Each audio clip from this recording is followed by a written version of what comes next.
कक्षा 12वीं गणित 5C.12 का देखिए तीसरा सवाल है। नीचे दिए गए फलनों एवं अंतरालों के लिए रोले के प्रमेय को सत्यापित कीजिए।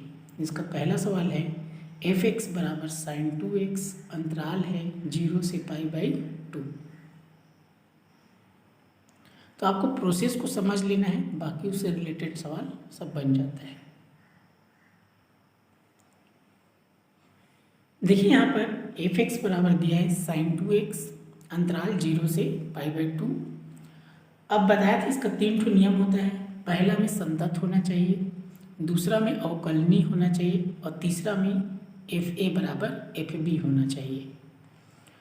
तो पहला संतत कब होता है? जब वो बहुपदी फलन होता है तब होता है। अब देखिए ये बहुपदी फलन नहीं है, ये साइन फलन है। साइन को बोलते हैं जिया और कॉस रहेगा तो कोज्या और e की घात x, ये सब क्या होता है? नियम बताया था, संतत होता है। तो इसमें आपको बहुपदी फलन नहीं लिखना है क्योंकि ये बहुपद नहीं है, ये क्या है? साइन है, मतलब ज्या है। तो आपको लिखना पड़ेगा क्या है?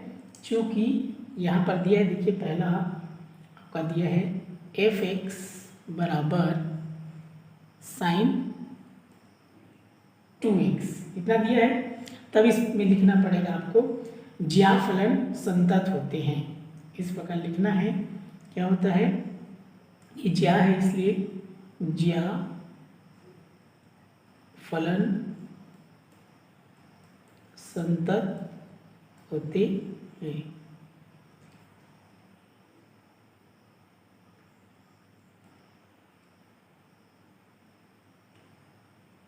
तो इसलिए हो जाएगा, इसलिए f(x) बराबर साइन 2x, अंतराल 0 से π/2 में संतत है। 0 से π/2 में संतत है। इसमें ध्यान देंगे, जैसे साइन 2x लिखा है, अगर आप 0 से π/2 कोई भी मान रखेंगे तो इसका मान क्या है? अनंत नहीं आना चाहिए। क्लियर है? इसका नियम है। जैसे ये लिखा है साइन 2x, अब यहाँ पर आप रख दिए, जैसे कि ये साइन हो गया, ये 2 हो गया, x के बदले अगर 0 रखेंगे तो 2 शून्य 0 और साइन 0 का मान क्या होता है? 0। एक बार मान लीजिए रख लिए साइन ये 2 का 2, x के बदले 0 के बदले रख दिए 30, x के बदले 30 दूनी कितना हो जाएगा? 60, और साइन 60 का मान क्या होता है? करनी 3/2। वैसे ही देखिए 0 से 90 बोला है तो 0, 30, 45, 60, 90 कुछ भी रखेंगे तो इसका मान अनंत नहीं आएगा। क्लियर हुआ? अगर अनंत आ गया तो समझ लियो रोले प्रमेय है ही नहीं। तो जैसे अगर मान लीजिए एक और रखिए, जैसे 45 रख दिए तो 2 तो पहले ऐसे है, x के बदले 45 रखेंगे, 45 दूनी 90 हो जाएगा, और साइन 90 का मान कितना होता है? साइन 90 का मान 1 होता है। क्लियर हुआ? तो अनंत किसी भी कंडीशन में नहीं आना चाहिए। देखिए ये हो गया संतत है। अब दूसरा नियम देखिए, पहला नियम हो गया, यहाँ पर लिखेंगे पहला ए समझिए, दूसरा बी लिखेंगे। अब ये हो जाएगा, दूसरा में अवकलनीय होना चाहिए, तो इसको अवकलन करेंगे तो f(x) बराबर, अब साइन 2x का अवकलन करेंगे तो क्या हो जाएगा? इस प्रकार d/dx साइन 2x। क्लियर है? अब अवकलन करेंगे, देखिए 2x है तो इसको t मानना पड़ेगा, डायरेक्ट तो होता नहीं है, तो d/dt साइन t, फिर d/dx 2x, ऐसे होगा। 2x को t मानना पड़ेगा, तो साइन t का अवकलन होता है cos t, और 2x में 2 अचर राशि तो अलग हो जाएगा, x का अवकलन 1 हो जाएगा, इसलिए 2 एकम 2। तो कितना बच गया? ये 2, ये cos हो गया, और t के बदले फिर से क्या रख देंगे? 2x, तो 2 cos 2x आएगा। क्लियर हो? ये सब रफ कार्य है, एकदम डिटेल में उसको नहीं लिखना है। तो 2 cos 2x आएगा, तो यहाँ पर आपको लिख देना है डायरेक्ट ये 2 cos 2x। ये अवकलन करने पर आया, साइन 2x का अवकलन करने पर 2 cos 2x। ध्यानपूर्वक देखिए, अच्छे समझ में आएगा आपको। अब देखिए इसमें भी याद रखिए, 0 से 90 के बीच कोई भी मान इस x के बदले रखेंगे तो ये भी अनंत नहीं होगा। तो इसीलिए लिखना है जो क्या होगा? 0 से π/2, 0 से π/2 में स्थित x के सभी मानों के लिए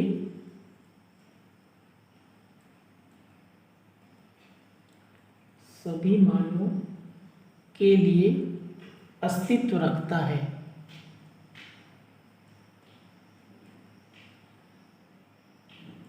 अतः f(x) अंतराल f(x) अंतराल 0 से π/2 में अवकलनीय है। इस प्रकार इसको लिखना है क्योंकि ये 4 अंक का आता है ये प्रश्न।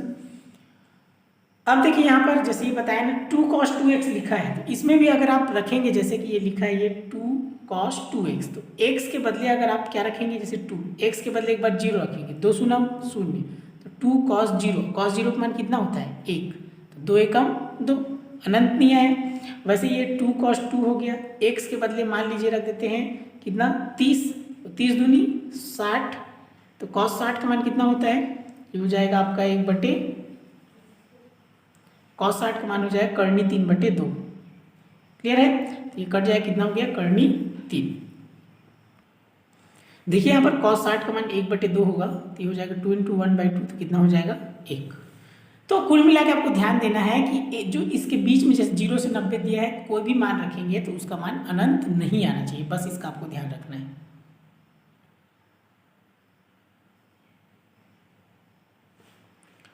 अब देखिए यहाँ पर ये हो गया। अब तीसरा नियम लगाएंगे इसमें। तीसरा नियम क्या है, FA = FB। मतलब क्या है, जैसे ये 0 है, ये A का मान है और ये B का मान है, तो एक बार ये 0 को इसमें रखेंगे तो देखिए ये हो जाएगा F0 बराबर, ये साइन का साइन रहेगा, 2 का 2 रहेगा, x के बदले 0 रखेंगे तो क्या हो जाएगा, साइन हो गया 2 शून्य 0, और साइन 0 का मान क्या होता है 0। फिर रखेंगे f, अब x के बदले रखेंगे π/2, ये हो जाएगा π/2, ये प्रश्न में ही रखना है ना, ये साइन हो गया, ये 2 इसमें पहले से है और x के बदले लिखना है π/2, तो 2 से 2 कट जाएगा, तो यहाँ पर कितना बचेगा साइन पाई। तो ध्यान दें जो 0 का मान होता है वही 180 का भी मान होता है, पाई को 180 बोलते हैं, तब ये हो जाएगा, इसका भी मान क्या हो जाएगा 0। तो ये दोनों हमेशा बराबर आने चाहिए। देखिए एक जैसे आया तो यहाँ पर लिख लेंगे, इसलिए ये हो जाएगा आपका, इसलिए ये F0 बराबर F2, ये क्या हो गया, दोनों F0 बराबर F π/2 दोनों बराबर है। अब ये चूंकि ये क्या है, रोले प्रमेय की तीनों शर्तों क्या करता है, संतुष्ट करता है। यहां लिख लेंगे, चूंकि रोले प्रमेय के तीनों शर्तों को संतुष्ट करता है।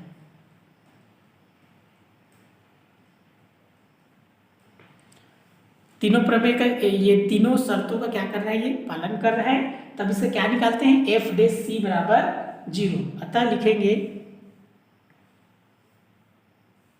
ये हो जाएगा आपका,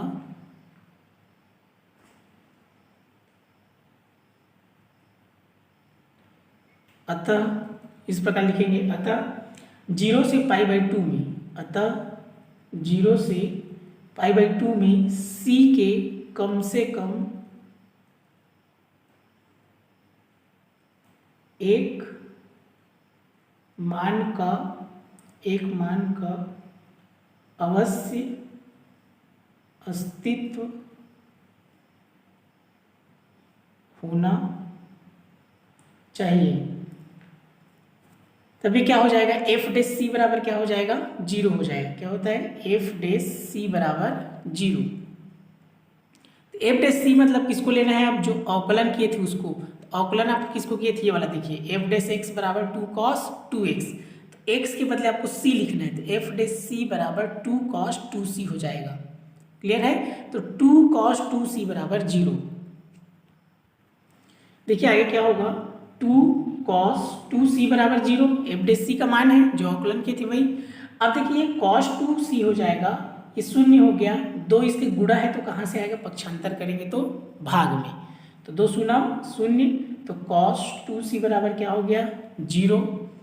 अब यहाँ से हो जाएगा ये cos 2c बराबर है, इसमें ध्यान देंगे जैसे ये cos है तो 0 को देखेंगे कॉस में किसका मान शून्य होता है? कॉस 0 का मान नहीं ना, किसका मान शून्य होता है? तो ध्यान देंगे कॉस 90 का मान क्या होता है? 0 होता है। तो यहाँ पर लिख देंगे कॉस 90, 90 मतलब होता है पाई बाई 2। याद रखेंगे चूंकि कॉस 90 बराबर 0। क्लियर है? किसका मान 0 होता है उसको देखना है, कॉस 0 का मान नहीं देखना। कॉस 0 का मान तो 1 होता है, तो कॉस 90 का मान 0 होता है ऐसा। तो 0 के बदले कॉस 90 लिख सकते हैं, 90 मतलब पाई बाई 2। अब देखिए ये भी कॉस है, ये भी कॉस है, तो इसको लिखने की जरूरत नहीं है। किसको लिखना? 2c को लिखना और पाई बाई 2 को लिखना। क्लियर है ना? दोनों एक जैसे रहेगा तब ना, क्योंकि कॉस थीटा बराबर कॉस अल्फा होता है। दोनों का हम तुलना कर सकते हैं। अब यहाँ से हमको c का मान निकालना है, तो ये 2 गुणा है तो इसके भाग में जाएगा, मतलब कहाँ जाएगा? ये वाला 2 नीचे आ जाएगा, तो 2 दूनी क्या हो गया? 4। तो c बराबर कितना आ गया आपका? Pi by 4। क्लियर हुआ? अब पाई बाई 4 मतलब क्या? 45। तो 45 किसके बीच में है? प्रश्न इसका सवाल क्या था? 0 से पाई बाई 2, मतलब ये किसका मान है? देखिए 0 से पाई बाई 2 के बीच में आ रहा है, 0 है और पाई बाई 2 मतलब 90, तो इसके बीच में आना चाहिए या कोई भी एक मान इसमें से आना चाहिए। तो देखिए 0, 0 के बाद 30 होता है, 30 के बाद 45, फिर 60, फिर 90। तो पाई बाई 4 मतलब क्या होता है? 45। क्लियर हुआ? मतलब ये 0 से 90 के बीच में आना चाहिए। तो पाई बाई 4 मतलब 45 होता है, पाई मतलब 180 बटे 4, भाग देंगे 4 चौक 16, 4 पंचे 20, 45 आया, तो उसके बीच में आ गया। अतः रोले का प्रमेय सत्यापित होता है।